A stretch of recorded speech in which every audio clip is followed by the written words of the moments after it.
अस्सलाम वालेकुम स्टूडेंट्स, आज हम एग्जांपल 21 करेंगे।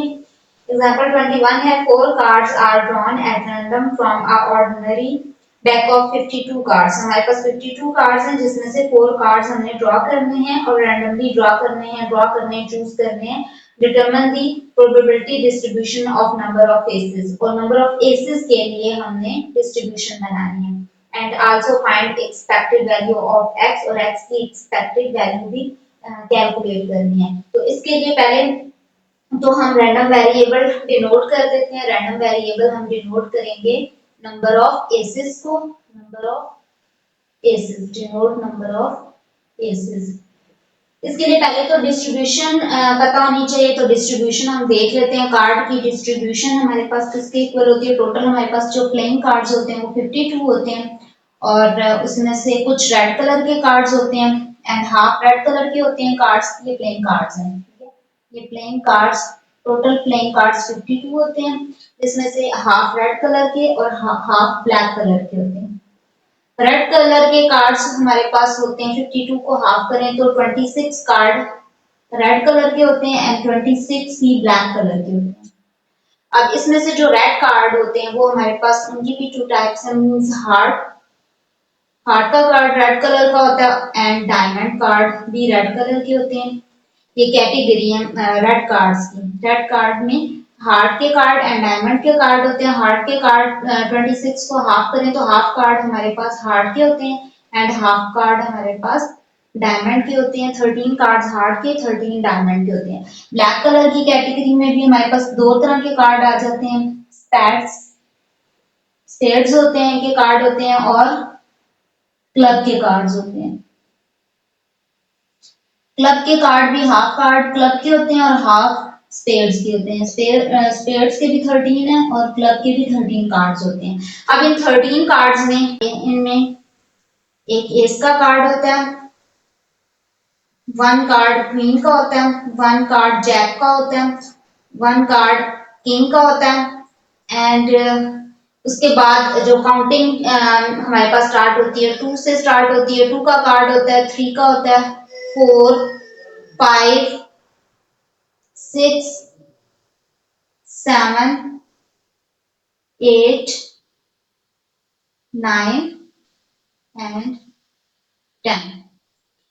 ये हमारे पास टोटल 13 कार्ड हो जाएंगे। मींस ये एस के और ये 2 to 10 कार्ड करें तो ये हमारे पास 10 कार्ड हो गए। 10, 11, 12 एंड 13, ये 13 कार्ड है। बाकी सब में भी यही डिस्ट्रीब्यूशन होगी। एस का कार्ड है, बाकी सब में सेम आएगी डिस्ट्रीब्यूशन। मींस बाकी सब में भी हमारे पास डायमंड में भी एस का कार्ड होता है, क्वीन का होता है, जैक का होता है, किंग का, ठीक है। इसके अलावा 2 to 10 कार्ड हमारे पास डायमंड के, जिसके ऊपर डायमंड की शेप बनी होती है। अब हार्ट के जो कार्ड होंगे उनके ऊपर हार्ट की शेप, एक कॉर्नर पे हार्ट की शेप बनी होगी, और एस के कार्ड में ए लिखा होता है कॉर्नर पे, एक कॉर्नर पे एस लिखा होता है और एक कॉर्नर पे हार्ट बना होता है। इसके अलावा जो इसकी बैक पे देखें तो वहां पे भी हार्ट्स बने होंगे और रेड कलर में होंगे। इसके अलावा क्वीन, जैक और किंग के जो कार्ड होते हैं ये फेस कार्ड होते हैं, इनके ऊपर फेस बना होता है। किंग की शेप बनी होती है, एक में क्वीन की, और फिर उसके बाद जैक की शेप बनी होती है। तो हमारे पास जो फेस कार्ड होते हैं वो इसमें 3 फेस कार्ड्स हैं, ठीक है। फेस कार्ड्स हमारे पास कितने हैं? फेस कार्ड्स भी उनको बोल सकते हैं और पिक्चर कार्ड भी बोल सकते हैं, पिक्टोरियल कार्ड भी बोल सकते हैं। तो हमारे पास 3 कार्ड्स होते हैं जो कि क्वीन, जैक, किंग, 3 कार्ड्स होते हैं जो कि फेस कार्ड है। हर एक में कैटेगरी 3 की कैटेगरी है। जो हमारे पास क्वीन, जैक एंड किंग के कार्ड्स ये फेस कार्ड्स हैं, और हार्ट का king, queen, jack and king, and diamond का queen, jack and king. Means हर एक में एक एक कार्ड है, तो ये 4 पिक्चर कार्ड हो गए टोटल। क्वीन के एंड जैक के टोटल कार्ड हमारे पास 4 हो गए, और किंग के भी टोटल 4 कार्ड्स हो गए, बिकॉज 4 कैटेगरी में ये 4 कार्ड्स हैं। और टोटल देखे जाए तो ये टोटल बनते हैं 12 कार्ड्स, क्योंकि ये 4 कार्ड्स जो है वो क्वीन के, जैक के और किंग के 4 कार्ड्स हैं, लेकिन कैटेगरी हमारे पास 3 कार्ड्स हैं। ये टोटल 3 कार्ड्स हैं, ठीक है। और 4 हर एक के 4 कार्ड्स हैं, इट मींस के टोटल 12 कार्ड्स बनते हैं। तो फेस कार्ड हमारे पास 12 होंगे। अब क्वेश्चन स्टार्ट करेंगे हम। क्वेश्चन में हमने नंबर ऑफ एसेस के लिए प्रोबेबिलिटी कैलकुलेट करनी है, तो x हमने यहाँ पे डिनोट कर दिया नंबर ऑफ केसेस को। अब हम प्रोबेबिलिटी कैलकुलेट करेंगे बिकॉज हमें प्रोबेबिलिटी डिस्ट्रीब्यूशन बनानी है और x की हमारी रेंज स्टार्ट होती है 0 से, बिकॉज ये डिस्क्रीट डिस्ट्रीब्यूशन है। डिस्क्रीट डिस्ट्रीब्यूशन में 0 से हमने स्टार्ट करना होता है। 0 means no ace card, 0 means no ace, कोई भी एज का कार्ड नहीं होगा क्योंकि x हमने नंबर ऑफ एसेस को कहा है। तो अगर नो एज कार्ड हो, बिकॉज डिस्क्रीट डिस्ट्रीब्यूशन है, हमने 0 से स्टार्ट करना और जो एज की लिमिट है वो 4 कार्ड्स होते हैं टोटल। इट मींस कि हमने 0 1 2 3 एंड 4 तक की रेंज के लिए हमने प्रोबेबिलिटी कैलकुलेट करनी है। तो अब हम इसको, क्योंकि कैटेगरी है, टोटल हमारे पास 52 कार्ड्स हैं जिसमें से 4 कार्ड्स चूज करने हैं जो क्वेश्चन में गिवन है और इसमें एज के कार्ड 4 होते हैं, बाकी रिमेनिंग कार्ड्स 48 रह जाएंगे। 52 में से 48 रिमेनिंग कार्ड्स हैं और एज के कार्ड टोटल 4 हैं।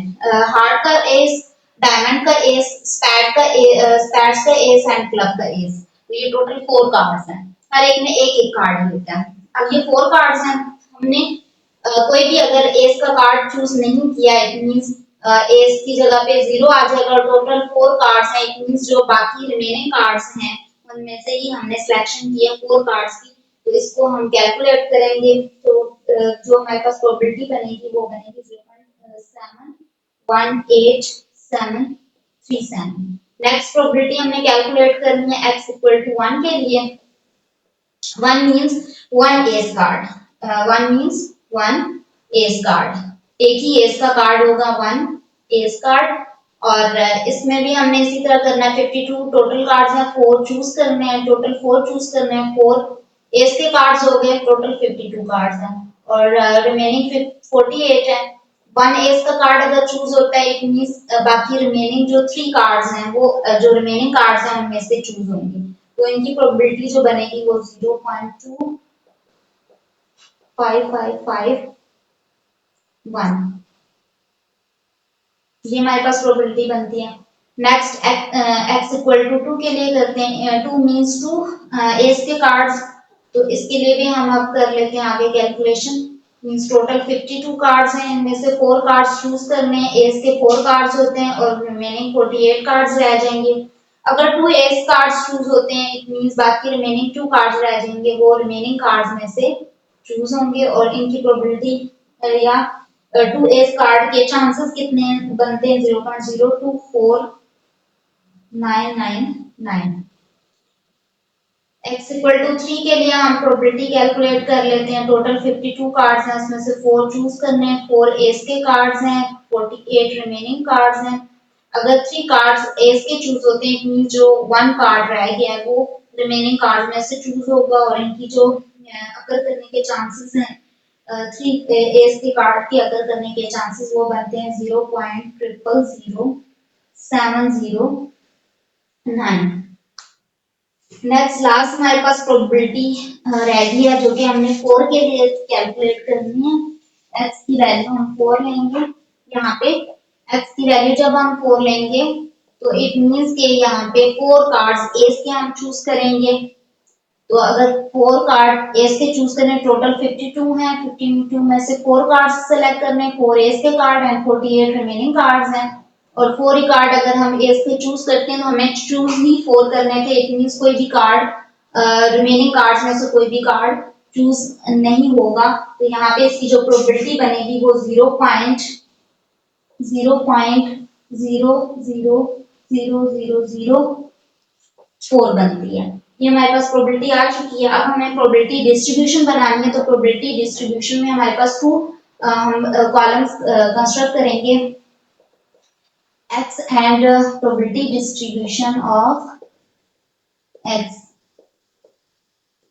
में हमारे पास 2 कॉलम्स आएंगे। x और प्रोबेबिलिटी का कॉलम बनेगा और x हमारे पास x की वैल्यू थी 0 1 2 3 एंड 4 और इनके कॉरेस्पॉन्ड हम प्रोबेबिलिटी लिख लेंगे। 0 की प्रोबेबिलिटी हमारे पास आई थी 0.718737। 1 की प्रोबेबिलिटी थी 0.255551। नेक्स्ट प्रोबेबिलिटी 2 के लिए आई थी 0.024999। 3 के लिए प्रोबेबिलिटी थी 0.000709। लास्ट प्रोबेबिलिटी थी 0.000004 इनका टोटल कर लेंगे। टोटल हमारे पास प्रोबेबिलिटी का टोटल 1 बनना चाहिए, तो हम इसको कैलकुलेट कर लेंगे।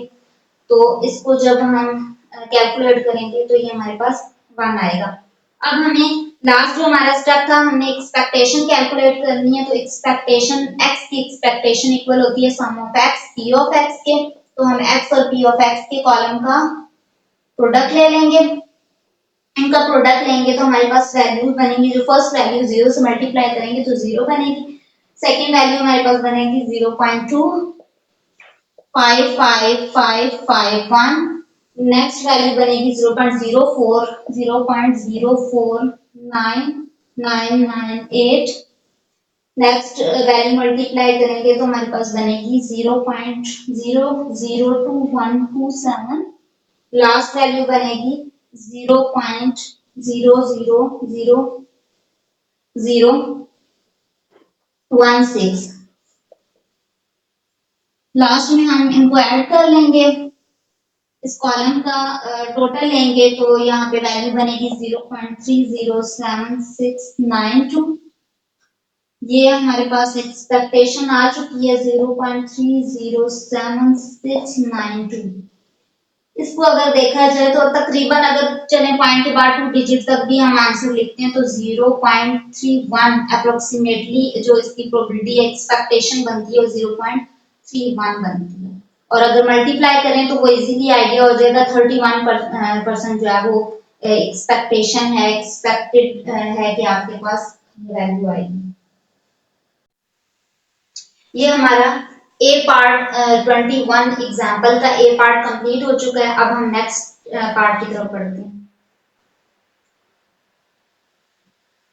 अब हम एग्जाम्पल नंबर 21 का बी पार्ट करेंगे। बी पार्ट में हमें गिवन है if x and y are two independent random variables and probability function for x and y are given as। यहाँ पे x और y independent variables हैं और उनके probability function भी गिवन है।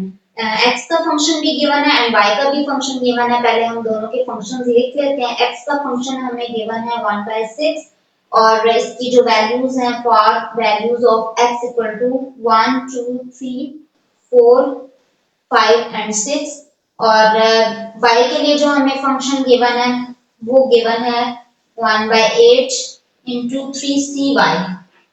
कॉम्बिनेशन का रूल है यहाँ पे अप्लाई होगा। फॉर y की वैल्यूज हमें डिफरेंट वैल्यूज गिवन है 0 1 2 एंड 3। ये भी डिस्क्रीट का केस बनता है बिकॉज यहाँ पे अगर चेक करें तो आपको x की और y की जो वैल्यूज गिवन है वो एग्जैक्ट वैल्यूज गिवन है। इनमें मींस 1 के बाद एग्जैक्ट वैल्यू 2 गिवन है, होल वैल्यूज गिवन है, पॉइंट में वैल्यूज गिवन नहीं है या कोई रेंज नहीं बताई। अगर कोई स्पेसिफिक रेंज गिवन हो means x 1 less than x less than equal to 2, इस तरीके से कोई स्पेसिफिक रेंज गिवन हो और उसके करस्पॉन्ड उसका फंक्शन गिवन हो मींस 1/6 अगर हमें गिवन हो और ये फंक्शन गिवन हो या 1/6 x गिवन हो यहाँ पे फंक्शन और x की वैल्यूज रेंज में गिवन हो तो इट मींस वो कॉन्टिन्यूअस केस होगा। बट यहाँ पे एग्जैक्ट वैल्यूज x की गिवन है 1 2 2 6 एग्जैक्ट वैल्यूज गिवन है, इट मींस कि ये डिस्क्रीट केस है। और अगर रेंज में वैल्यूज को हम देखें तो रेंज में हमारे पास वैल्यूज कहाँ से लाई करती है 1 to 6, इट मींस 1.0 की वैल्यू होगी 1.1 1.2 1.3 1.4 to 5, मतलब इस तरीके से हमारे पास वैल्यूज चलती रहेंगी। फिर उसके बाद 1.9 तक ये वैल्यूज जाएंगी, फिर उसके बाद 2.0 2.1 नेक्स्ट वैल्यू स्टार्ट होंगी। इट मींस अगर होल में या एग्जैक्ट वैल्यूज गिवन हो तो ये डिस्क्रीट का केस बनता है। तो हम इसको डिस्क्रीट केस के अकॉर्डिंग ही सॉल्व करेंगे। हमें यहाँ पे जो रिक्वायर्ड है जो फाइंड आउट करना है वो है x की एक्सपेक्टेशन रिक्वायर्ड है, y की एक्सपेक्टेशन रिक्वायर्ड है। फर्स्ट पार्ट में हमें x की एक्सपेक्टेशन कैलकुलेट करनी है, y की एक्सपेक्टेशन कैलकुलेट करनी है। वेरिएंस हमें रिक्वायर्ड है x का एंड जो y का वेरिएंस रिक्वायर्ड है, वेरिएंस ऑफ y जो y फंक्शन गिवन है उसका वेरिएंस रिक्वायर्ड है। और इसके अलावा x and y product of x and y की एक्सपेक्टेशन रिक्वायर्ड है। और लास्ट पार्ट हमें गिवन है यहाँ पे variance of x plus minus y की का वेरिएंस हमें रिक्वायर्ड है। तो हमें अब इसके अकॉर्डिंग पहले डिस्ट्रीब्यूशन बनानी होगी। प्रोबेबिलिटी डिस्ट्रीब्यूशन हम x की भी बना लेते हैं और y की भी बनाएंगे बिकॉज हमें x की एक्सपेक्टेशन के लिए डिस्ट्रीब्यूशन बनानी होगी क्योंकि x की expectation sum of x p of x के इक्वल होती है। तो सबसे पहले हम x की एक्सपेक्टेशन कैलकुलेट करने के लिए यहाँ पे डिस्ट्रीब्यूशन बना लेते हैं। प्रोबेबिलिटी डिस्ट्रीब्यूशन ऑफ x की हेडिंग देंगे यहाँ पे प्रोबेबिलिटी डिस्ट्रीब्यूशन ऑफ x की डिस्ट्रीब्यूशन के लिए x का कॉलम और प्रोबेबिलिटीज का कॉलम हमें बनाना होगा। तो अगर हम यहाँ पे देखें तो x की जो हमें वैल्यूज गिवन है वो है 1 से स्टार्ट हो रही है 1 2 1 2 3 4 5 एंड 6 और प्रोबेबिलिटी देखी जाए मींस इसको हम कह सकते हैं कि x का फंक्शन गिवन है प्रोबेबिलिटी फंक्शन गिवन है या x प्रोबेबिलिटी गिवन है तो प्रोबेबिलिटी फंक्शन भी बोल सकते हैं इसको। अब 1/6 को देखा जाए तो यहाँ पे 1/6 के साथ कोई वेरिएबल मल्टीप्लाई नहीं हो रहा है। जैसे अगर x मल्टीप्लाई हो रहा होता तो हम यहाँ पे x की वैल्यूज पुट करते हैं हमारे पास डिफरेंट x की जो प्रोबेबिलिटी है उसकी डिफरेंट वैल्यूज आ रही होती हैं बट यहाँ पे x मल्टीप्लाई नहीं हो रहा इट मींस के सब के लिए सेम प्रोबेबिलिटी होगी। यही वाला फंक्शन x की ऑल वैल्यूज के लिए 1 के लिए भी 1/6 प्रोबेबिलिटी होगी 2 के लिए भी 1/6 है 3 के लिए भी 1/6 है 4 के लिए 1/6 है 5 के लिए 1/6 है एंड 6 के लिए भी 1/6 है। सबके लिए सेम प्रोबेबिलिटी है और इसलिए इसका अगर टोटल करें तो वो भी प्रोबेबिलिटी का टोटल 1 आना चाहिए। यहाँ पे हम टोटल करेंगे 1 के इक्वल आएगा। अब हमें यहाँ पे x की एक्सपेक्टेशन कैलकुलेट करनी है और x की expectation sum of x p of x के इक्वल होती है। इट मींस कि x और p ऑफ x के कॉलम का हम यहाँ पे प्रोडक्ट ले लेंगे। प्रोडक्ट लेने से हमारे पास फर्स्ट वैल्यू बनेगी 1/6 सेकंड बनेगी 2/6 3/6 4/6 5/6 एंड 6/6। अब इनका टोटल कर लेंगे टोटल करेंगे तो ये बनेगा 21/6 तो 21/6 प्रोबेबिलिटी आ चुकी है। इसको डिवाइड भी कर लेते हैं तो डिवाइड करने से हमारे पास वैल्यू बनेगी 3.5। अब नेक्स्ट हमें वैल्यू रिक्वायर्ड है y की एक्सपेक्टेशन। तो y की एक्सपेक्टेशन के लिए हमें y की डिस्ट्रीब्यूशन बनानी होगी। तो हम नेक्स्ट स्टेप में y की डिस्ट्रीब्यूशन भी बना लेते हैं। तो या हम y की डिस्ट्रीब्यूशन के लिए हेडिंग दे देते हैं distribution probability distribution of probability distribution of y distribution of y। तो y की डिस्ट्रीब्यूशन के लिए हम यहाँ पे y का कॉलम कंस्ट्रक्ट करेंगे एंड p ऑफ y का। y की वैल्यूज हमारे पास हैं 0 से स्टार्ट हो रही हैं 0 1 2 एंड 3 और इनके कॉरेस्पॉन्ड हमें जो फंक्शन गिवन है वो गिवन है 1/8 into 3cy। तो सबसे पहले हम 3cy यहाँ पे वैल्यूज पुट कर लेते हैं। वैल्यूज पुट करेंगे तो 1/8 और 3c0 1/8 3c1 y की जगह हमने y की वैल्यूज पुट कर लेनी है 1/8 3c2 1/8 3c3 3c0 1 के इक्वल होता है और 1/8 के साथ मल्टीप्लाई करें तो फर्स्ट वैल्यू हमारी 1/8 ही बनती है। फिर 3c1 कैलकुलेट करेंगे जो कि इक्वल होगा 3 के और 3 को 1/8 से मल्टीप्लाई करेंगे 3/8 बनेगा। 3c2 को कैलकुलेट कर लेते हैं और फिर यहाँ मल्टीप्लाई करेंगे 1/8 के साथ तो ये भी हमारे पास 3/8 के इक्वल होगा। लास्ट वैल्यू को कैलकुलेट करेंगे 3c3 भी 1 के इक्वल होता है तो यहाँ भी 1/8 बनेगा। इनका टोटल कर लेंगे प्रोबेबिलिटी का टोटल हमेशा 1 के इक्वल आना चाहिए तो ये हमारे पास आएगा 8/8 जिसको कैंसिल करेंगे तो ये 1 के इक्वल आ जाएगा। अब हमें y की एक्सपेक्टेशन रिक्वायर्ड है। सेकंड पार्ट में हमारे पास y की एक्सपेक्टेशन हमें रिक्वायर्ड है तो हम सेकंड पार्ट y की एक्सपेक्टेशन कैलकुलेट करते हैं। y की एक्सपेक्टेशन जैसे x की expectation sum of x p of x की इक्वल थी इसी तरह y की expectation sum of y p of y के इक्वल होगी। तो सबसे पहले हम y और p ऑफ y दोनों कॉलम्स का प्रोडक्ट ले लेते हैं यहाँ पे। तो प्रोडक्ट जब हम लेंगे तो हमारे पास नेक्स्ट कॉलम यहाँ पे y p ऑफ y का बनेगा और इनका प्रोडक्ट लेंगे तो हमारे पास वैल्यूज आएंगी 0 क्योंकि फर्स्ट वैल्यू हम 0 से मल्टीप्लाई कर रहे हैं तो यहाँ पे 0 बनेगा। नेक्स्ट वैल्यू 3/8 बनेगी। 6/8 एंड 3/8। इनका टोटल ले लेंगे, टोटल हमारे पास बनेगा 12/8 के इक्वल आएगा। 12/8 ये हमारे पास आ चुकी है, y की एक्सपेक्टेशन आ चुकी है हमारे पास। अब हम इसको डिवाइड भी कर लेते हैं, डिवाइड करेंगे तो हमारी वैल्यू यहाँ पे बनेगी 1.5। थर्ड पार्ट पे आते हैं। थर्ड पार्ट में हमें x की एक्सपेक्टेशन, x का वेरिएंस कैलकुलेट करना है, तो हम थर्ड पार्ट यहाँ पे कर लेते हैं। थर्ड पार्ट कैलकुलेट करेंगे वेरिएंस ऑफ x। तो x क्या, x की डिस्ट्रीब्यूशन हमने यहाँ पे कैलकुलेट की हुई थी, तो x की डिस्ट्रीब्यूशन को यूज करेंगे और वेरिएंस ऑफ x हमारे पास इक्वल होता है expected value of x square minus expected value of x whole square के।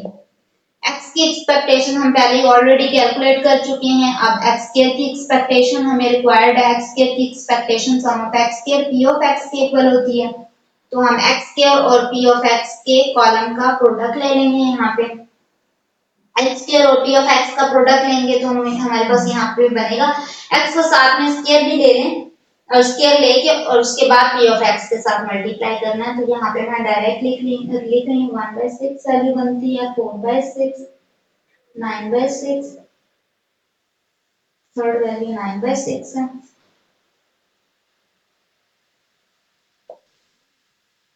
16/6, 25/6 एंड लास्ट वैल्यू बनती है 36/6। इसका टोटल लेंगे तो टोटल बनेगा ये 91/6। 91/6 हमारे पास टोटल आया, इसको यहाँ पे पुट कर लेते हैं 91/6 इसको। अच्छा, अब हम थर्ड पार्ट की तरफ आते हैं, बल्कि इस x स्क्वायर की एक्सपेक्टेशन जो आ चुकी है उसको वेरिएंस ऑफ x के फॉर्मूला में पुट करेंगे। 91/6 माइनस x की एक्सपेक्टेशन जो हमने कैलकुलेट की थी 3.5, उसको भी पुट कर लेंगे, उसका स्क्वायर लेंगे तो ये टोटल जब हम करेंगे तो हमारे पास वेरिएंस आएगा 2.92। नेक्स्ट फोर्थ पार्ट है। फोर्थ पार्ट में हमें y का वेरिएंस कैलकुलेट करना है, वेरिएंस ऑफ y। तो y का वेरिएंस कैलकुलेट कर लेते हैं। y का वेरिएंस इक्वल होगा y square expected value of y square minus expected value of y का होल स्क्वायर। तो इसमें हमें y स्क्वायर की एक्सपेक्टेशन रिक्वायर्ड है, y की एक्सपेक्टेशन हम पहले ऑलरेडी कैलकुलेट कर चुके हैं। y स्क्वायर की expectation sum of y square p of y के इक्वल होगी। इट मींस y की वैल्यूज का पहले स्क्वायर लेंगे और फिर p ऑफ y के साथ मल्टीप्लाई कर लेंगे, तो y स्क्वायर हम यहाँ पे साथ साथ स्क्वायर भी लेते जाते हैं और साथ ही इनको y की वैल्यूज के साथ मल्टीप्लाई भी कर लेंगे, प्रोबेबिलिटी p ऑफ y की वैल्यूज के साथ मल्टीप्लाई भी कर लेंगे। तो यहाँ पे हम नेक्स्ट जो है वो कॉलम ड्रॉ कर लेते हैं। तो नेक्स्ट कॉलम बनेगा y square p of y की वैल्यूज का स्क्वायर लेके next row p of y का कॉलम है उसके साथ मल्टीप्लाई करेंगे। फर्स्ट वैल्यू बनेगी 0, नेक्स्ट वैल्यू बनेगी 3/8, 12/8, 9/8, 12/8 एंड 9/8। अब इनका टोटल भी कर लेते हैं। टोटल हमारे पास आएगा 24/8। इसको पुट कर लेते हैं y स्क्वायर की एक्सपेक्टेशन में 24/8। अब इसको वेरिएंस ऑफ y का जो हमने यहाँ पे फॉर्मूला लिखा था इसमें पुट कर लेते हैं। वेरिएंस ऑफ y स्क्वायर की एक्सपेक्टेशन 24/8 पुट करेंगे माइनस y की एक्सपेक्टेशन हमारे पास आई थी 1.5, इसका स्क्वायर ले लेंगे और इनका टोटल कर लेंगे। स्क्वायर लेके 24/8 में से माइनस कर लेंगे तो ये हमारे पास वैल्यू बनेगी 0.75। अब हमारे पास y की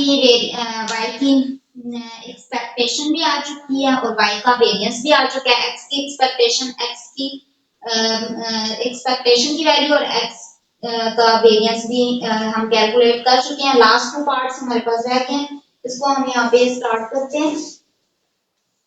अब हमें रिक्वायर्ड है फिफ्थ पार्ट का, हमारा ये फोर्थ पार्ट हमने कंप्लीट कर लिया, फिफ्थ पार्ट है हमारा। हमें रिक्वायर्ड है फिफ्थ पार्ट में expected value of x into y, यानी x और y के प्रोडक्ट की एक्सपेक्टेशन रिक्वायर्ड है। तो हम यहाँ पे शॉर्टकट मेथड यूज कर लेंगे। मींस दोनों वेरिएबल्स हैं, दोनों के ऊपर एक्सपेक्टेशन अप्लाई होगी तो ये इक्वल होगा expected value of x into expected value of y, means दोनों की अलग अलग पहले एक्सपेक्टेशन ले लेते हैं, फिर उनको मल्टीप्लाई करेंगे। तो हम पहले ही एक्सपेक्टेशन की कैलकुलेट कर चुके हैं, वो हम यहाँ पुट कर लेते हैं। मींस x की एक्सपेक्टेशन जब हमने कैलकुलेट की थी ये 3.5 के इक्वल था, और y की एक्सपेक्टेशन हमारे पास आई थी 1.5। इन दोनों को मल्टीप्लाई कर लेंगे तो x y का एक्सपेक्टेशन आ जाएगा, तो इसको मल्टीप्लाई करेंगे तो 5.25 बनेगा। लास्ट पार्ट हमारा रह गया, लास्ट पार्ट में हमें रिक्वायर्ड है variance of x plus minus y. x plus minus y का वेरिएंस रिक्वायर्ड है। इट मींस कि आपने x और y को माइनस करें या प्लस करें और उसका फिर वेरिएंस कैलकुलेट करें, तो यहाँ भी हम शॉर्ट मेथड यूज करेंगे, मींस वेरिएंस का लॉ यूज कर लेंगे। ऊपर भी हमने एक्सपेक्टेशन का लॉ यूज किया था, यहाँ वेरिएंस का लॉ यूज करेंगे। तो वेरिएंस अगर वेरिएबल के ऊपर अप्लाई होता है तो यहाँ पे बन जाता है variance of x plus variance of y। दोनों वेरिएबल्स हैं, लेकिन इसमें ये एक चीज है कि अगर कोई वैल्यू माइनस हो रही होगी तो वो भी प्लस में कन्वर्ट हो जाएगी, बिकॉज वेरिएंस हमें हमेशा पॉजिटिव में वैल्यू देता है, और जब भी हम वेरिएंस अगर किसी नेगेटिव वैल्यू के ऊपर अप्लाई करेंगे तो वहां पे हमारे पास नेगेटिव जो साइन है वो प्लस में कन्वर्ट हो जाएगा। यहाँ भी हमें क्या करना है, दोनों के अलग अलग वेरिएंस की वैल्यूज कैलकुलेट करनी है, फिर हम उनको ऐड कर लेंगे। ये शॉर्ट मेथड भी हम इसको कह सकते हैं। x का वेरिएंस हमारे पास आया था 2.92 और y का वेरिएंस आया था 0.75। इन दोनों को हम ऐड कर लेंगे, तो ऐड करने से हमारे पास वैल्यू आएगी 3.67। ये हमारा लास्ट पार्ट था, हमारा क्वेश्चन कंप्लीट हो चुका है।